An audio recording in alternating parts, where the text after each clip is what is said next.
Hi hello guys, welcome to VGS atrocity vlogs. என்ன red கலரில் எப்படி ஒரு சாப்பாடை காட்டிகிட்டு இருக்கேன்னு பார்க்குறீங்களா? பீட்ரூட்டை வச்சு சாப்பாடு பண்ணியிருக்கேங்க. வாங்க எப்படி பண்ணலான்னு பார்க்கலாம். பீட்ரூட் 4 எடுத்துக்கிட்டேங்க. அது தோலை சீவிட்டு அது பார்த்திங்கன்னா ஷார்ப்பர் வச்சு அதில் துருவி எடுத்துக்கிட்டோம்.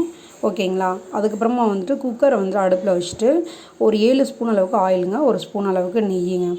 அதுக்கப்புறமா சீரகம் 1 ஸ்பூனு, சோம்பு 1 ஸ்பூனு, கடுகுளுந்து 1 ஸ்பூனு, பெருங்காயம் 1 ஸ்பூனு, குழம்பு கடலைப்பருப்பு 1 ஸ்பூனு, பட்டை, லவங்கம், அன்னாச்சிப்பூ, பிரிஞ்சி இலை.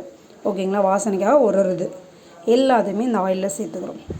எப்பயுமே ஒரு பொருளை நீங்கள் போட போகும்போது அடுப்பை லோ ஃப்ளேமில் வச்சுக்கோங்க. நல்லா பொரிஞ்சு வந்ததுக்கப்புறமா ஆனியன் 1 பெரிய வெங்காயம், 1 தக்காளி, அதுக்கப்புறமா கொத்தமல்லி கருவேப்பிலை 1 கைப்பிடி அளவு, 2 பச்சை மிளகாய், இதையும் நல்லா ஆயிலில் ஃப்ரை பண்ணிடணும். ஸோ நல்லா எண்ணெய் பிரிஞ்சு வர ஸ்டேஜில் 2 ஸ்பூன் அளவுக்கு இஞ்சி பூண்டு பேஸ்ட்டுங்க, அதையும் சேர்த்துட்டு நல்லா மிக்ஸ் பண்ணிவிடுங்க. இப்போ ஆயில் நல்லா பிரிஞ்சு வந்துருச்சு. மஞ்சத்தூள், காரத்தூள், மசால் பொடி தாங்க, நான் கரம் மசாலா அந்த மாதிரிலாம் எதுவும் சேர்க்கல. இதெல்லாம் நல்லா மெல்ட் ஆகி மிக்ஸ் ஆனதுக்கப்புறமா துருவி வச்சுருக்க அந்த பீட்ரூட்டை சேர்த்துக்கிறோம். இதை நல்லா பெரட்டி விட்டுருங்க.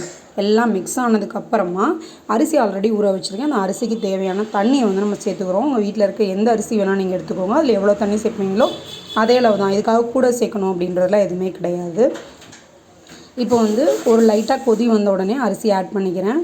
அப்புறமா தேவையான அளவு உப்புங்க. காய்க்கும் அரிசிக்கும் தேவையான அளவு உப்பு பார்த்து போட்டுட்டு இந்த டைமில் நீங்கள் உப்பும் செக் பண்ணிக்கலாம். குக்கரை மூடி போட்டுருங்க. 2 விசில் வந்துருச்சு. ஓப்பன் பண்ணி பார்த்தா அப்படியே மன சுவையான ஹெல்த்தியானங்க பீட்ரூட் சாதம் ரெடி ஆயிடுச்சு. நீங்களும் செஞ்சு பார்த்துட்டு எப்படி இருக்குன்னு கமெண்டில் சொல்லிட்டு போங்க. தேங்க்யூ ஃபார் வாட்சிங்.